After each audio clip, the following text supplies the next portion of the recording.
Greetings. You're listening to Rebels Remembered, featuring Caitlin DeFord and Kelsey DeFord. Greetings from across the galaxy, everyone. I am Caitlin. I am Kelsey. And this is Rebels Remembered. And today we are discussing Season 2, Episode 7, Wings of the Master. It aired on Veterans Day, November 11th, 2015. It was written by Stephen Melching, directed by Dave Filoni and Sergio Paez.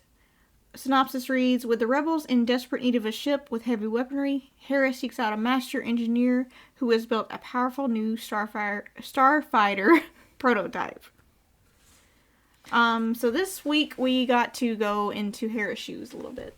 Yeah, which is, I know a lot of fans, I think when this aired at the time, were wanting to see more of her backstory because she sort of got, in season 2 kind of gets delegated to the background where she's like, I don't want to say this like in a meaning way, but she was playing an important role, but it became, I'm going to pick the kids up from school, but it's I'm going to pick them up for a mission, so she was kind of in the background until this episode. Some trivia for this episode. If you're not a Star Wars nerd, if you don't know this, if you are a Star Wars nerd, you probably already know. So the master engineer they meet is named Corey. He is actually based on Ralph McQuarrie, who was a Star Wars concept artist, and we've talked about a lot of him influencing this show in particular. The design of it was sort of based on some designs from the original trilogy, specifically, that weren't used. Yeah. Is that correct? Yeah, I think we mentioned, Zeb's character design was his original design for a Wookiee. So, yeah, so they're little engineers named after him. Corey's astromech droid, BG-81, is named for ILM, which is Industrial Lights and Magic, veteran Bill George, who designed the B-Wing for Return of the Jedi. And his color scheme, matches an old photo of Bill wearing a blue striped shirt, so that was really cute. That's interesting. This was actually on StarWars.com. In the trivia section, you can actually find the picture of Bill with the little striped shirt. So took those colors from an old photo, which I think is really sweet. But we begin this episode, Phoenix Squadron is on its way to Ibar to help people who are in distress. The Empire's cut their rations, and unless the rebels are able to get any food to them, they're gonna starve because I don't know what Ibar is, but it almost insinuated that it was a cold planet, but I'm not really sure. It almost seems similar to Hoth, but it was also like a lot of people were asking the question, and it was, why was that specific spot, through the blockade, needed to be the one place where they could get food? And on this whole planet, there's not any other spot that they could do the drop. Yeah. So this whole episode starts with them trying to, that Rebels is good at doing. You're immediately in the action. They're trying to get through, like you said, through the blockade to deliver the rations to the people. And are the people, sorry, I keep interrupting. Are the people in Ibar, are they a rebel cell? I think they just reached out to them to help them because they need supplies. And the Empire has doubled their work quotas and cut their rations. So I'm not sure if Ibar has some sort of facility that they're working with for the Empire or something. Okay. I'm not entirely sure on that. Obviously, the blockade is led by Agent Callus, who threatens to destroy them unless they surrender, but the rebels proceed with their mission. They deploy A-Wings, which, the famous one everyone knows is X-Wing and Y-Wing. Yeah, and I know specifically in Rebels Recon it mentions that we know that Star Wars and Star Wars canon, we know that A and B Wings exist. You can actually see them in Return of the Jedi when they run the attack on I guess it's the second Death Star, I can't remember. Or maybe it's the first one, I can't remember. But we've never seen them in combat. Right. We've seen them kind of flying around, and we know they exist, but yeah. And I'm not big into Star Wars ships, so I'm sure there's a whole thing about which one's faster, which one's has more capabilities, maneuvering capabilities, and all that stuff. Hera instructs the Phoenix leader to keep the ties occupied while the rest of them proceed with the mission. But the blockade opens fire, and the transport ship carrying the supplies takes a heavy beating. She instructs the crew to maintain their course. Basically, it's like this episode starts off with a battle and trying to get to the blockade, and then they just lose it. They get obliterated and destroyed. Yeah, because we also have to remember this is Agent Callus's blockade. I think he's sort of leading the charge on this, and I know in the past, this is sort of what I kind of struggled suspending my disbelief on, is how easily in season 1 they were able to avoid blockades. But I also know that the blockades they weren't specifically dealing with, I mean, there might have been 1 starship. I think this is like 2 or 3. Yes, and you also remember they're with Phoenix Squadron now, so yeah, there's a whole other. It's like they're not unknown to the Empire at this point. Yeah. Defeated, the rebels are forced to retreat via hyperspace and return to the fleet, losing Phoenix leader in the process. So I must have not missed that part. They lost the Phoenix leader on the run to try to get to the blockade. Oh, I must have missed that too. He died?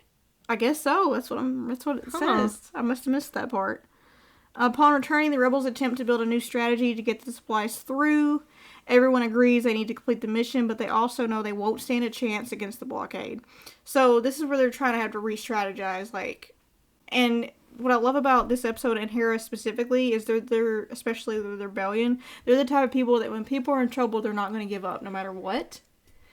And that can be a good thing or a bad thing. You can't just keep sending in fighters that are going to just get blown away. Literally, it's like a suicide mission, basically. You just keep running at it, which I think initially Hera wants to do, but, I love Hera, but I think in that moment she might be thinking a little bit optimistically and seeing how they got annihilated, basically. But, I also, the fact that you mentioned that, I wrote in my notes, they're on my phone, so I am being productive. I'm not playing like Doodle Jump or anything. I wrote that, there's a quote that Callus says, they can't resist helping. Like, he's almost repulsed the fact that they're helping. Why help this planet? Why? Like, yeah, just the way that, that they would deliver that line. He's like, these rebels. Also, in the beginning of this episode, they referred to her as Captain Syndulla. And I find that interesting because in Siege Lethal, Kanan refers to her as General, but I think he said it in a mocking way. I don't think that was her exact specific rank. Yeah. But it's interesting we get her, she's a captain. And we get an actual rank. I'm not sure if it's been mentioned yet what rank she occupies. Well, does she get captain at the end? Or she becomes Phoenix leader. Oh, that's right, yeah. So she is a captain at this point. Okay. So they're needing a better ship. Rex, who is still with the Ghost crew, steps forward with an alternative, telling them about an engineer named Quarry, with whom he has been in contact. He claims Quarry, who has no love for the Empire, has built a prototype heavy assault starfighter. But the only way he will discuss his ship is on the planet Shantipo.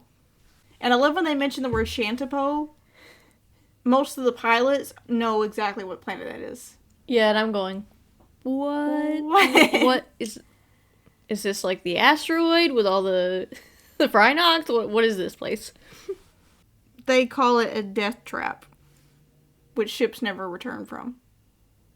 Yeah, but I will say when I did hear that when doing the rewatch, it's like, oh yeah, I forgot. Like, I don't know, hearing death trap and like hearing that a ship doesn't return, I'm thinking, okay, their technology, their messes up. That was my first go-to. Something with the atmosphere, something like that. Mm-hmm. My favorite part is when Kanan volunteers to send Hera, but she declines, insisting she wants to remain with the fleet to lead the next round of the blockade.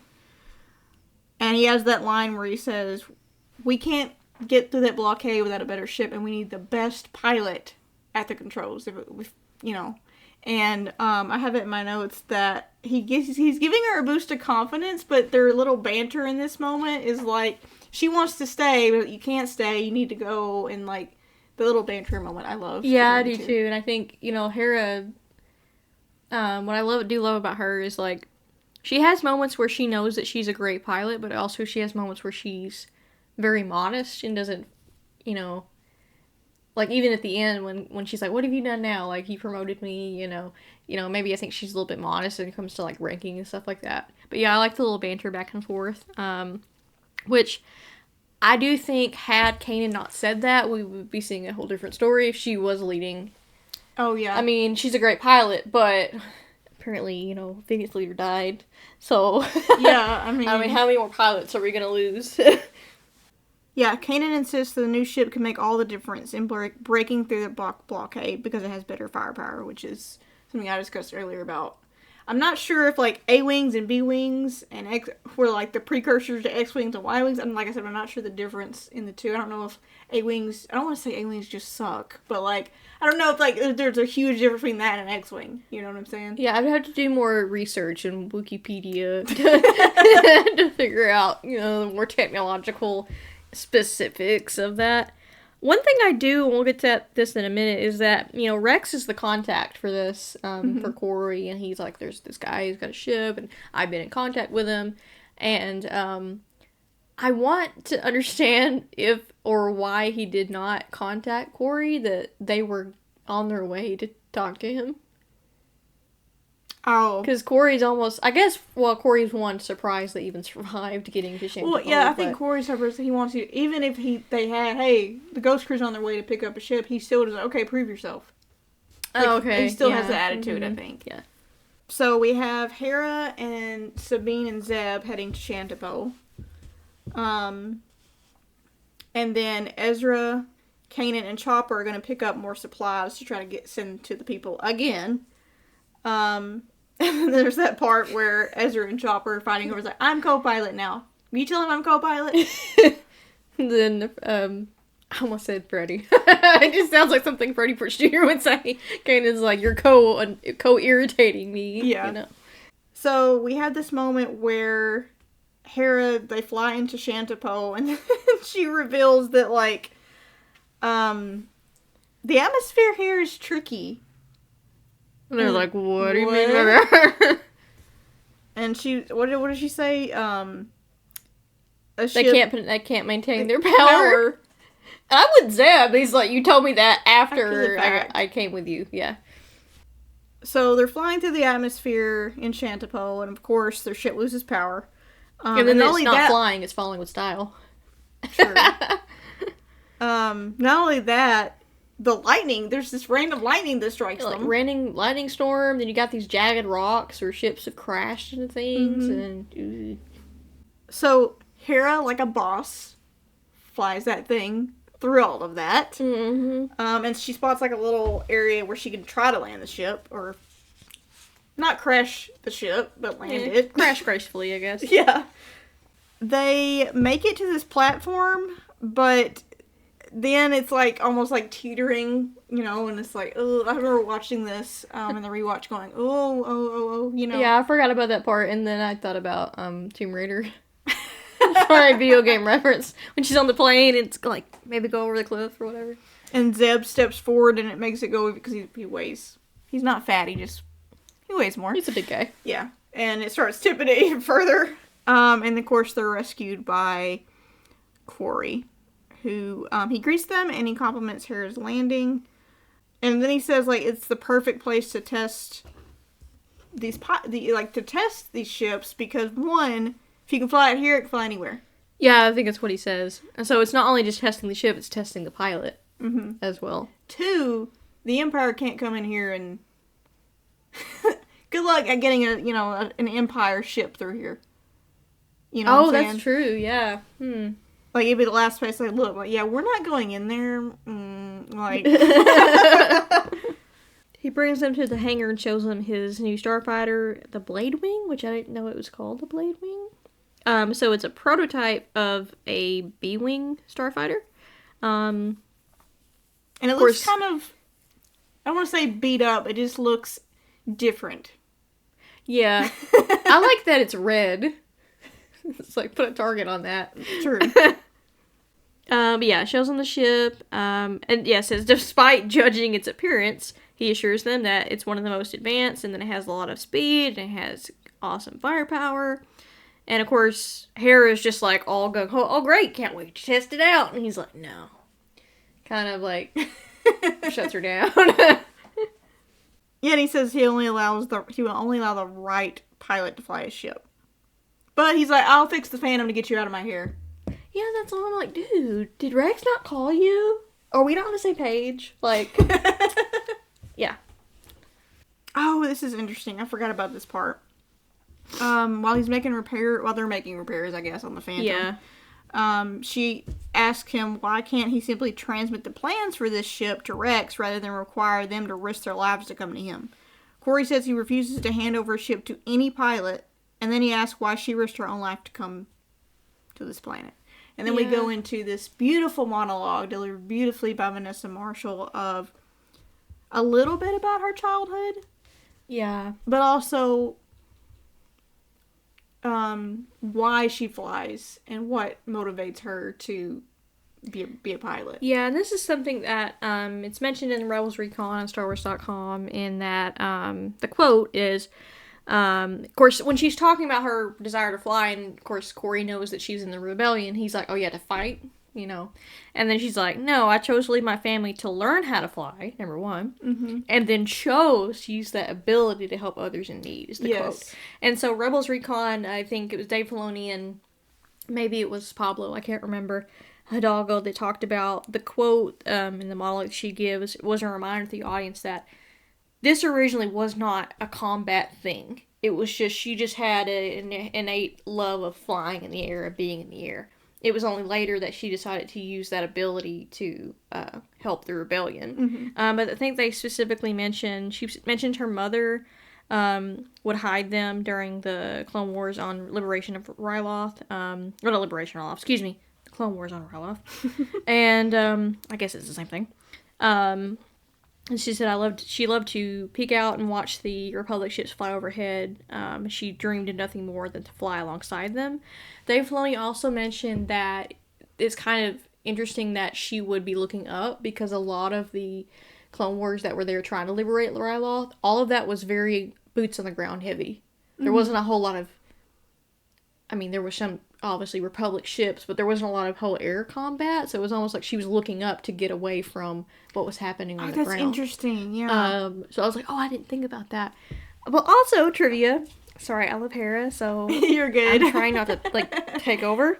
In that Rebels Recon, Vanessa Marshall mentions that her father owned a open cockpit biplane, and I'm assuming that he would take her up there in the air, and she has fond memories of that, and I feel like she really channeled that experience into that monologue.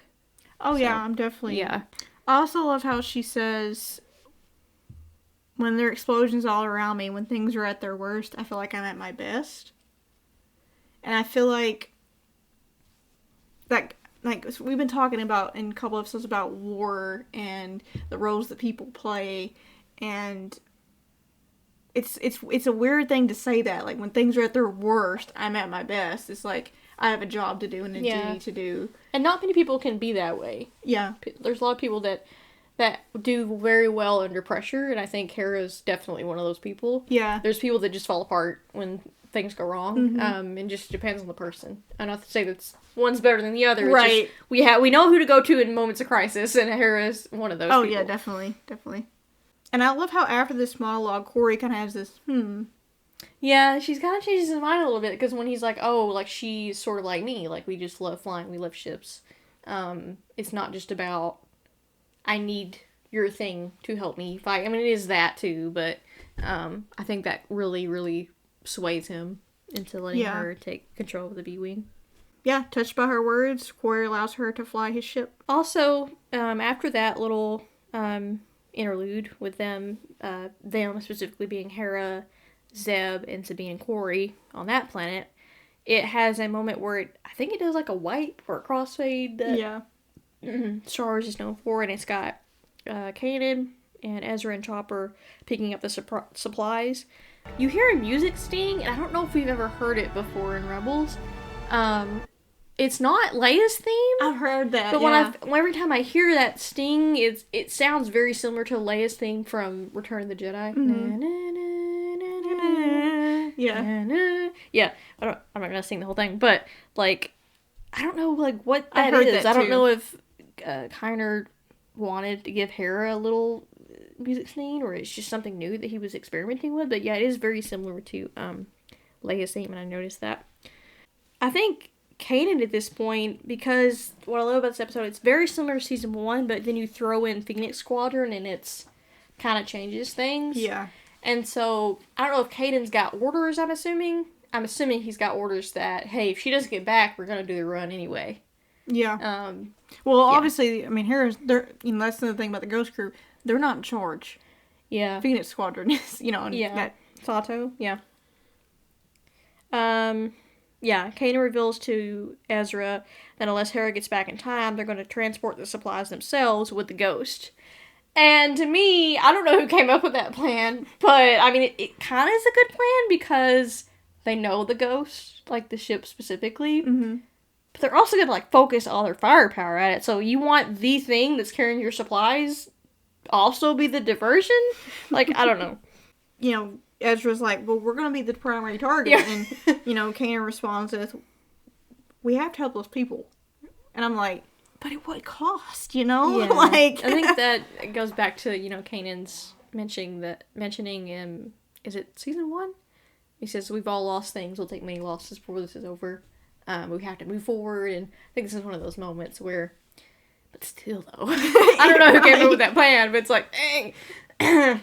Not only will you lose their lives, you're going to lose your supplies that they're trying to get. So, yeah. Back on Shantipo, Hera prepares the Blade Wing for takeoff. When Sabine and Zeb learn from Quarry that this will be the Blade Wing's maiden flight, and there are chances it will not fly. After the fact. Yeah, after she's fired it up and everything. And then there's this beautiful moment, I love the way it's animated, where it takes off and then it just drops out of sight. Mm-hmm. And then Zeb and Sabine run over to the edge of the little cliff, and then you just see it burst out of the clouds. The clouds, yeah. kind of. Mm-hmm. And I'm like, okay, that immediately is faster. That was my reaction. I was like, okay, that's a fast ship. She flies it through the canyon, even like through all the little rocks that are there and everything. Then she starts doing like testing the weapons and everything. It has guns. And then she's like, I thought your ship packed more of a punch. Did you try the lever? She's like, no. And it's just this huge, like, I don't know if it's a cannon or if it's like... Proton. It looks like a proton torpedo, but in a laser form. That's what it looks like to me, like a proton laser, I guess.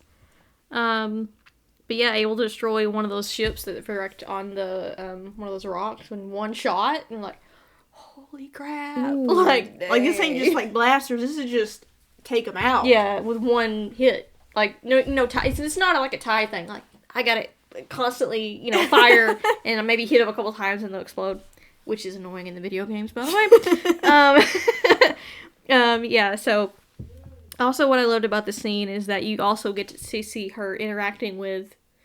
It's a bird of some kind. I don't know the name. Yeah. She looks out and sees, like, these birds, like space birds flying, which kind of, like, calls back to her monologue she said earlier about wanting to be up there in the air. And yeah, so we automatically know that this B-Wing, like, definitely is going to be useful for the Rebellion. And I also like that the cockpit does not rotate.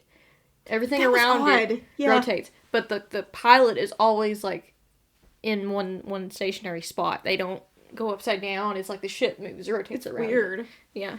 So she successfully maneuvers that thing, fires the little laser, and then she lands it.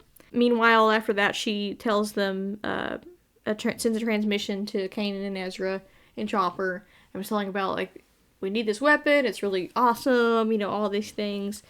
And then Kanan has to tell her, hey, we're about to do the run on the blockade. Mm-hmm. Yeah, so Kanan tells her, hey, we're about to... Well, actually, Kanan doesn't say anything. He's, like, in the middle of the transmission, and then Ezra's like, hey, we're about to do the run. And she's like, what? She has no idea that this is about to go down. And so, of course, after that, she's very desperate to get back to the blockade, with Ezra and Kanan. And, of course, Quarry has to break the news and say that the multi-cannons firing system killed the hyperdrive. But then he reveals that he upgraded the Phantom with a hyperdrive. Yeah, which helps. But then he also has this moment where he's like, maybe I should paint it a different color. I'm like, dude! And of course, I think Zeb was also like, in that moment, he's like, gets really, really angry at him. I'm like, I am too. Like, this is ridiculous now. We're running out of time here, folks. Yeah.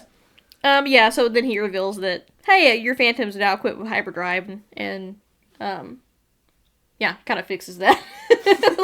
little moment where I was like, I want to kill you, Corey, and now I love you. So the rebel fleet goes back to Abar, and they're doing their second attack on the blockade. Of course, they discovered that the supplies are on the Ghost.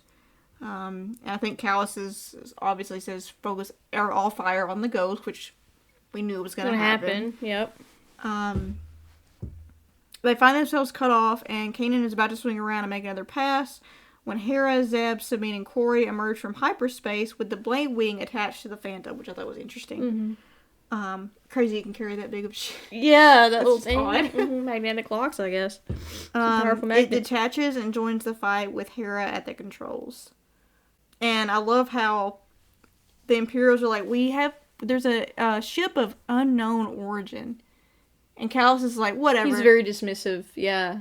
And I was like, you're underestimating them again. I think I have my notes. I would hardly call that reinforcements. How many times are you going to underestimate this? Yeah, he definitely pulled a Tarkin.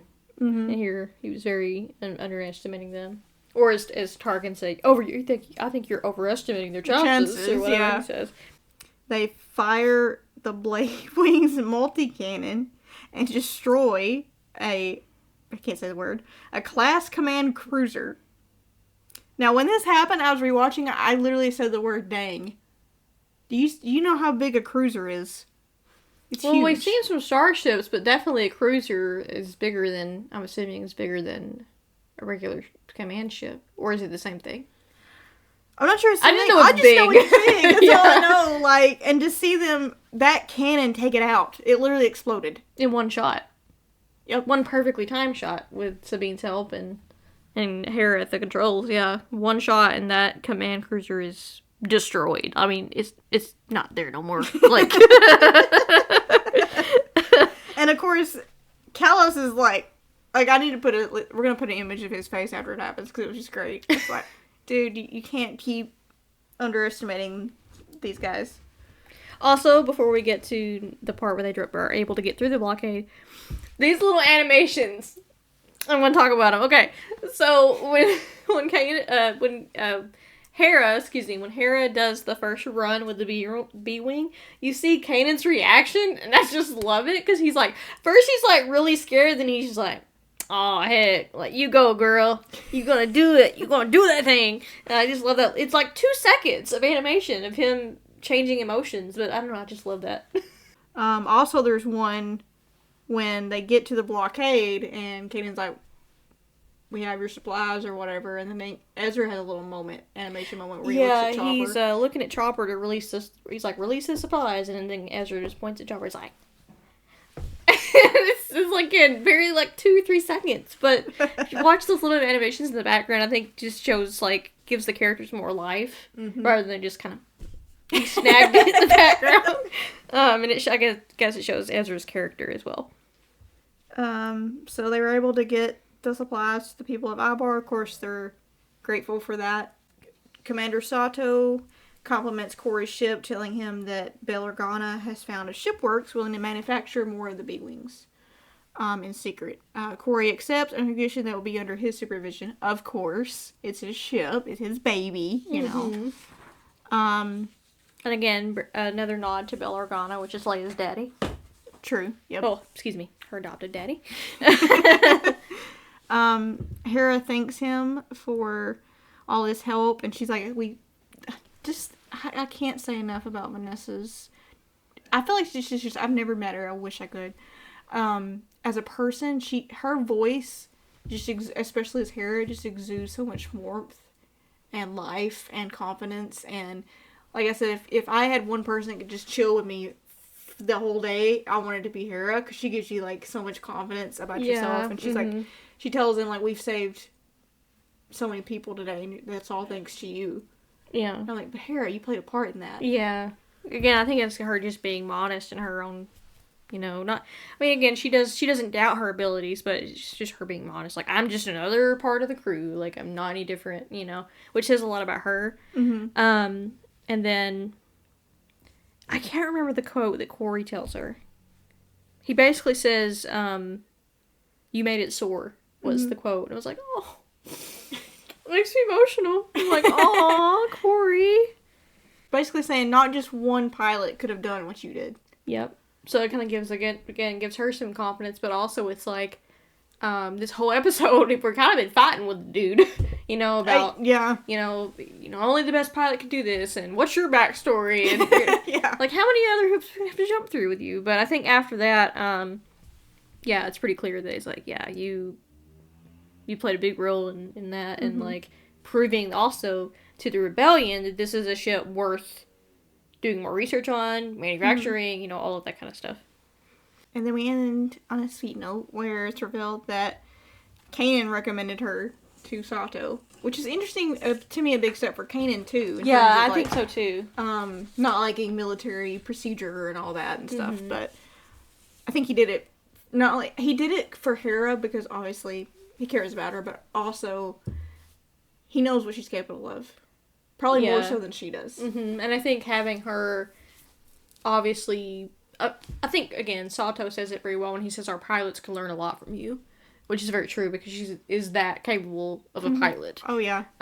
So, yeah, a really sweet little moment at the end. And also, I think this is a new moment for Hera because, as we see in the episodes that follow, she has this new position and rank and all that stuff, but also, I think to her, it's like, oh, cool. I'm going to have more responsibility, yes, but I have more access to resources. I have, you know, I didn't think about that. Inside the rebellion. I think Vanessa actually mentioned that when in Rebels Recon. But yeah. And then they salute her at the end. Yeah, she's now the new Phoenix leader, and the salute, I'm not going to get emotional, always gets me for some reason. Yeah. Also, I have to say this. I'm going to find it. I'm going to find a screenshot of it, because I saved it somewhere. When this episode aired, it aired on Veterans Day, and I tweeted to Vanessa, I was like, I love the little salute at the end, such a great, you know, Veterans Day episode, where, I mean, you know, any Star Wars that thing could be at Veterans Day. Yeah. But she was like, yes, thank you to Veterans Today and Every Day, XOXO. She actually responded to my tweet. I'm going to find it somewhere and post it, because I just love it so much. We've established our bias, obviously. But what would you rate this episode? I would rate it, my gut is wanting to say 7 or 8. I was going to say 8. But one of those points just might be me loving her and being able to finally have her in the spotlight again. Is that why you're wearing the green jacket? Possibly. It was also cold, so I was like, green, this works. Let me put this on. No, I mean, you guys have probably seen it. If not, I'm going to post it again. She Disney bounded as Hera. And people recognized her. Like, They recognized you too, though. I was like, yay! Some Rebels love here. It's so great. Yeah, and then I had the ears from Etsy, which Disney don't see this. Not gonna say who the person was. And then you had like Ezra's ears, I think, Mickey ears, and we were in, I think it was Star Wars Launch Bay in Hollywood Studios. We were just chilling, trying to figure out if we wanted to go to, I think it was Mickey's Railway Ride or something like that. And these two girls went by and they were like, oh my gosh, it's Ezra. Oh my gosh, it's Hera. And I was like, yay, hi. I've been wanting that moment, not like for me, but just like, there's got to be a Rebels fan here somewhere. They've got to be here somewhere. Well, the Stormtroopers were not fans of us. No. Darth Vader was not a fan, and I thought I was going to use the bathroom myself, I'll be honest. But Chewie loved us, which is great.